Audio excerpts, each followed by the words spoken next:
Direct అది కొట్టాలి బాబు.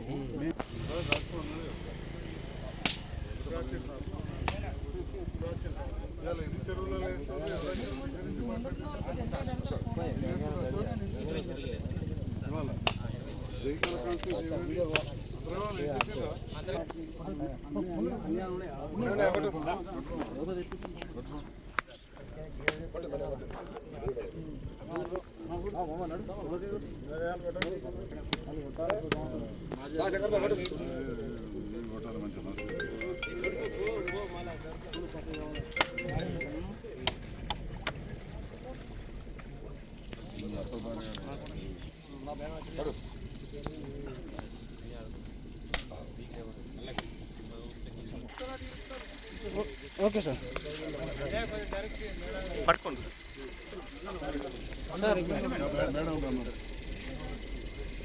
Sir sir madam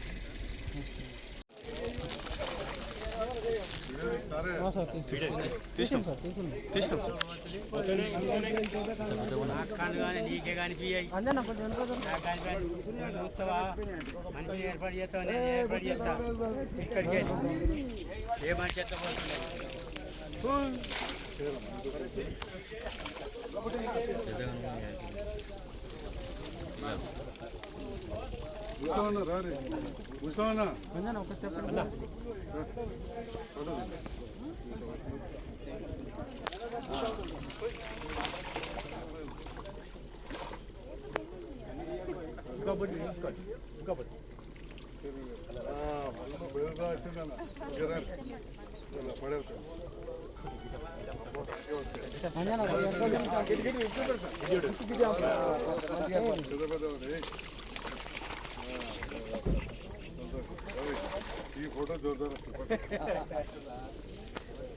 చెక్కులు వాళ్ళ చేతిలో పెట్టడం జరిగింది.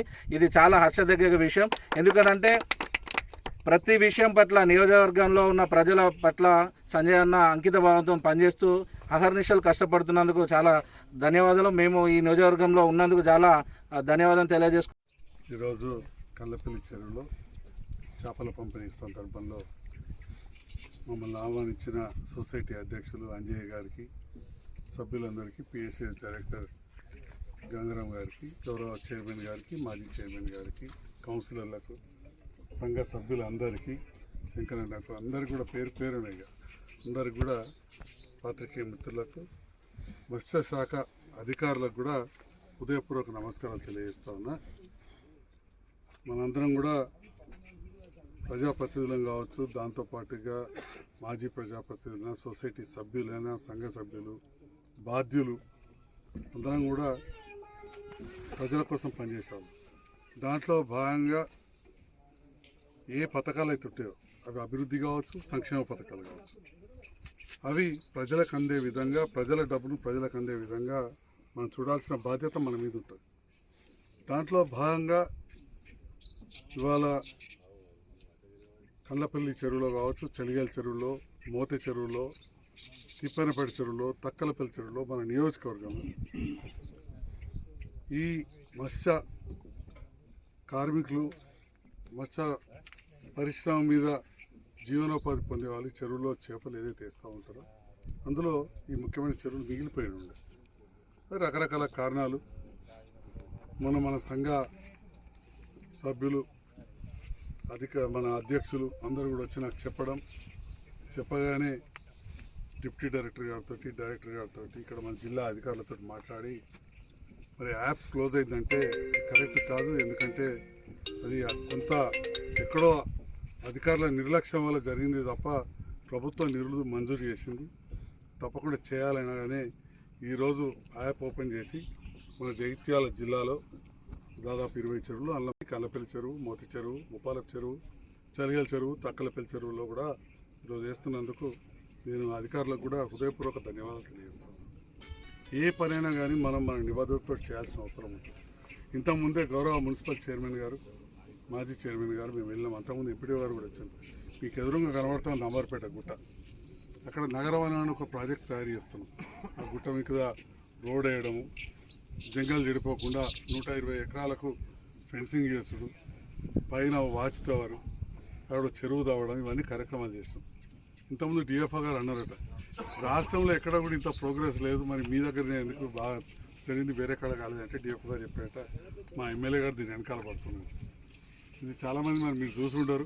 ఇదే అంబార్పేట వెంకటేశ్వర స్వామి గుట్టకు గంగాబాద్కు వెనకబాద్కు బ్రహ్మాండంగా చేస్తున్నాం. ఇంకా కూడా చేసేది ఉన్నది. అక్కడ ఈ కార్యక్రమాలు చేసాం. అట్లా ఇదొక బాధ్యత. మీరు నన్ను గెలిపించారు. మీరు నన్ను ఎందుకు గెలిపించారు? రెండోసారి రాష్ట్రంలో కొంచెం గత ప్రభుత్వంకు వ్యతిరేకత ఉండే. కొత్త జిల్లాలైనాయి. నిర్మల్ ఓడిపోయింది, మంచిర్యాల ఓడిపోయింది, పెద్దపల్లి ఓడిపోయింది, కానీ ఇక్కడ భూపాలపల్లి ఓడిపోయారు. కానీ ఇక్కడ నన్ను గెలిపించారు. మీకు ఒక విశ్వాసం, మా సంజయ్ డాక్టర్ అనేటువంటి పనిచేస్తాడని. మరి ఆ విశ్వాసాన్ని నేను నిలబెట్టుకోవాలి.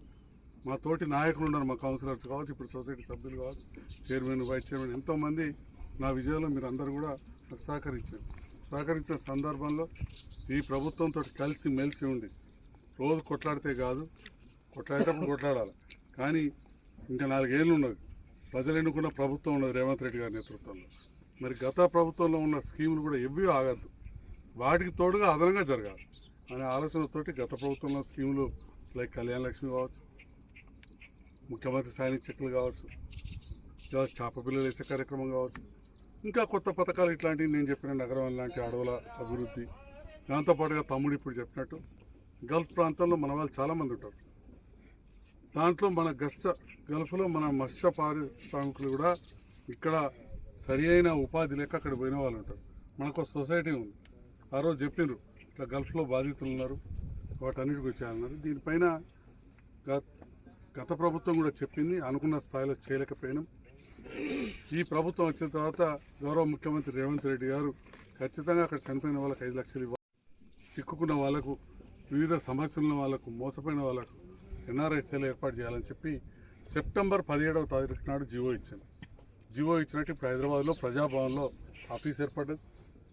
ఇక్కడ ఇంతకుముందు తమ్ముడు చెప్పినట్టు మొన్న 8 మందికి చెక్కులు ఇవ్వడం జరిగింది. జగిత్యాల రూరల్కి సంబంధించి కూడా 5-7 నాకు గుర్తులేదు, 35 లక్షలు, 25 లక్షలు, 5ఊరికో 7ఊరికో రెడీ అయిపోయినాయి. వాళ్ళకి డబ్బులు ఒక్కొక్కరు కుటుంబానికి 5 లక్షలు చొప్పున. అవి కూడా రేపు ఎల్లుండో డిస్ట్రిబ్యూట్ చేస్తాం, రేపే చేస్తాం. ఇవాళ నా కార్యక్రమాలు వేరే, ఇప్పుడు వచ్చేటప్పుడే తహసీల్దార్ చెప్పారు.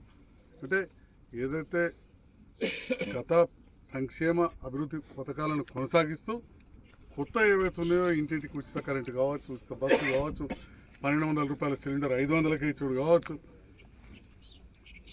ఇప్పుడు నేను చెప్పినట్టు గల్ఫ్ కార్మికులకు చనిపోతే వారికి ఆదుకోవడానికి, కుటుంబాలను ఆదుకోవడానికి 5 లక్షలు ఇచ్చే కార్యక్రమాన్ని కూడా చేస్తూ ఉన్నాం.